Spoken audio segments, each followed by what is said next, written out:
मैं colonel Sophia Qureshi और मेरे साथ विंग कमांडर व्योमिका सिंह आज आपको 6 से 7 मई 2025 की रात। कर्नल सूफिया कुरैशी नाम तो अब तक आप लोगों ने सुन ही लिया होगा।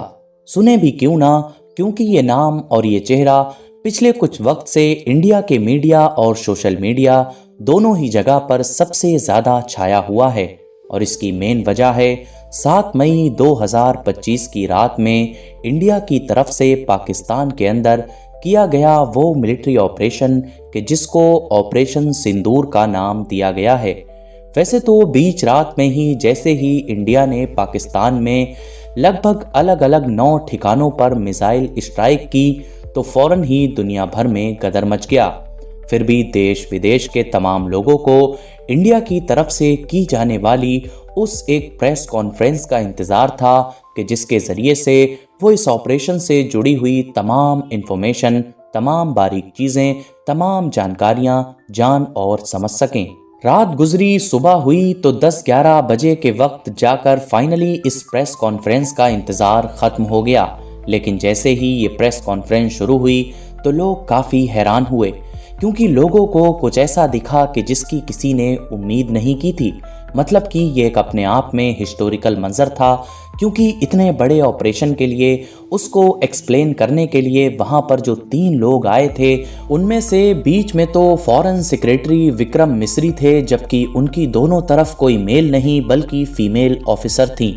एक तरफ थी कर्नल सूफिया कुरैशी, जिन्होंने ही बाद में इस पूरे ऑपरेशन की तमाम जानकारियां मीडिया के सामने रखी कि किस तरह से ये ऑपरेशन किया गया, पाकिस्तान में किन किन जगहों को निशाना बनाया गया और क्यों बनाया गया। जबकि दूसरी तरफ थी विंग कमांडर व्योमिका सिंह, और उसमें भी ख़ास तौर से कर्नल सूफिया कुरैशी का इस ऑपरेशन की ब्रीफिंग के लिए आना कोई आम बात नहीं थी, बल्कि इसके अंदर तो एक बड़ा और गहरा मैसेज छुपा हुआ था। और ये मैसेज सिर्फ बाहर के आतंकवादियों या दुश्मनों के लिए नहीं था, बल्कि खुद इंडिया के अंदर बैठे हुए कुछ नफरती लोगों के लिए भी था। वो इस तरह से कि क्योंकि आपको याद होगा अभी कुछ दिन पहले ही इंडिया में कश्मीर के अंदर जो एक दर्दनाक वाकया हुआ था, यानी कि आतंकवादी हमला हुआ था, तो उसमें जानबूझकर आतंकवादियों ने लोगों का धर्म पूछ कर उनको टारगेट किया था, उनको गोलियों से कत्ल किया था, ताकि इस तरह से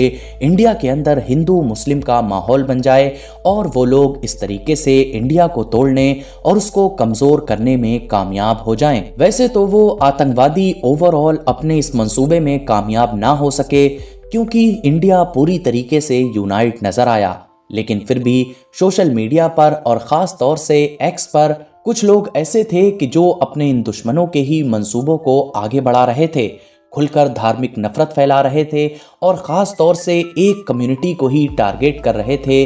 मानो वो ये मैसेज दे रहे थे कि सारा बदला इन्हीं से ले लिया जाए। और तो और इन नफरती लोगों ने उन हिमांशी नरवाल को भी नहीं छोड़ा कि जिन्होंने इसी आतंकवादी हमले में अपने पति के जो नेवी ऑफिसर हुआ करते थे उनको खोया। वो भी सिर्फ इसलिए क्योंकि उन्होंने मीडिया की तरफ से पूछे गए एक सवाल के जवाब में ये कह दिया कि हमको इन तमाम चीज़ों की वजह से कश्मीर को या फिर इंडिया के बाकी मुसलमानों को टारगेट नहीं करना चाहिए, बल्कि हमको सिर्फ इंसाफ चाहिए। मतलब कि जो असली गुनाहगार है, जो आतंकवादी हैं, जो असली दुश्मन हैं, उनके पीछे जाना चाहिए। बस फिर क्या था, इन नफरती लोगों ने उनको ही निशाने पर ले लिया, बावजूद इसके कि उन्होंने अभी इसी आतंकवादी हमले में ही अपने पति को खोया था।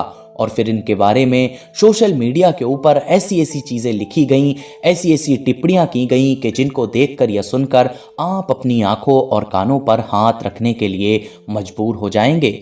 तो अब इस बड़े ऑपरेशन की ब्रीफिंग के लिए बाद में 2 महिलाओं को ही जो मीडिया के सामने लाया गया, उसका एक मोटिव ये भी हो सकता है कि क्योंकि उस आतंकवादी हमले में मेनली औरतों को ही साइकोलॉजिकली टारगेट किया गया था।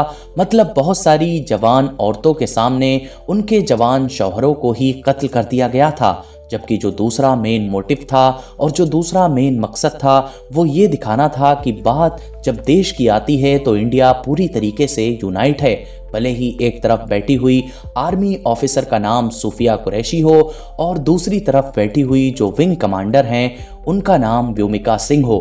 और जाहिर है इस यूनिटी को देखकर, इस मंजर को देखकर जितनी चोट बाहर बैठे हुए दुश्मनों को लगी होगी, शायद उतनी ही चोट अंदर बैठे हुए उन नफरती लोगों को भी लगी होगी कि जो पिछले कई दिनों से देश के अंदर सिर्फ नफरत फैलाने का काम कर रहे थे। इसके बाद अब रहा सवाल सूफिया कुरैशी का, तो आपको पता होना चाहिए कि ये भी अपने आप में कोई आम आर्मी ऑफिसर नहीं है, बल्कि इनके नाम तो बड़े बड़े रिकॉर्ड्स हैं और इनकी इंडियन आर्मी में एक अलग ही पहचान है।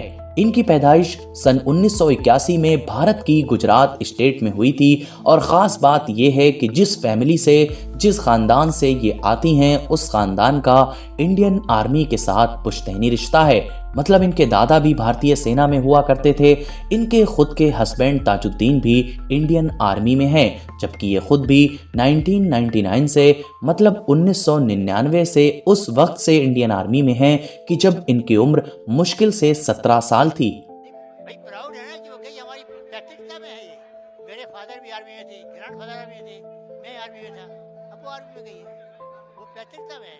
आपको जानकर शायद हैरानी होगी कि कर्नल सूफिया कुरैशी भारत के इतिहास की वो पहली महिला ऑफिसर भी थीं कि जिन्होंने एक मल्टीनेशनल एक्सरसाइज में अपनी टीम को लीड किया था। मतलब 140 मेंबर्स की जो फोर्स थी उनको कमांड किया था और ये हुआ था सन 2016 में, और उस एक्सरसाइज में कि जिसको दुनिया में एक्सरसाइज फोर्स 18 के नाम से जाना जाता है। मतलब ये एक तरीके का ऐसा इवेंट था कि जहां पर दुनिया भर के देश अपनी अपनी आर्मी को एक्सरसाइज के लिए भेजा करते थे। वहां पर ही ये पूरी दुनिया के सामने अपनी टीम को कमांड करने वाली, अपनी टीम को लीड करने वाली पहली भारत की महिला ऑफिसर बनी थी। ये 2006 में उस वक्त भी चर्चाओं में आई थी कि जब ये यूएन के पीस कीपिंग मिशन का हिस्सा बनी थी। मतलब इनको यूएन के इस मिशन के अंडर में अफ्रीका के देश कांगो भेजा गया था, जहां पर इन्होंने शांति स्थापित करने में एक बड़ा योगदान दिया था। इसके अलावा सूफिया कुरैशी ने एक आर्मी इंस्ट्रक्टर के तौर पर भी काम किया है। अगर आपको आसान तरीके से बताऊं तो कुछ इस तरह होगा कि जितने भी नए लोग आर्मी में जाते हैं तो उनको ट्रेन करने का या उनको तैयार करने का जो काम होता है, जो जिम्मेदारी होती है, वो एक इंस्ट्रक्टर की ही होती है। मतलब ये एक तरीके का टीचर होता है। इसके अलावा दोस्तों, अब चाहे नॉर्थ ईस्ट इंडिया के इलाके में खतरनाक बाढ़ से निपटने के लिए एक ऑपरेशन चलाना हो या फिर अफ्रीका के अंदर यूएन के मिशन के अंडर में अपना एक अनोखा योगदान देना हो, इन सभी की वजह से कर्नल सूफिया कुरैशी को कई बड़े बड़े अवार्ड से भी सम्मानित किया गया है। बाकी दोस्तों, आपका कर्नल सूफिया कुरैशी के बारे में क्या कहना है, कमेंट बॉक्स में जरूर बताएं। वीडियो पसंद आया हो तो इसको लाइक करें, शेयर करें और हमारे इस चैनल को सब्सक्राइब करें।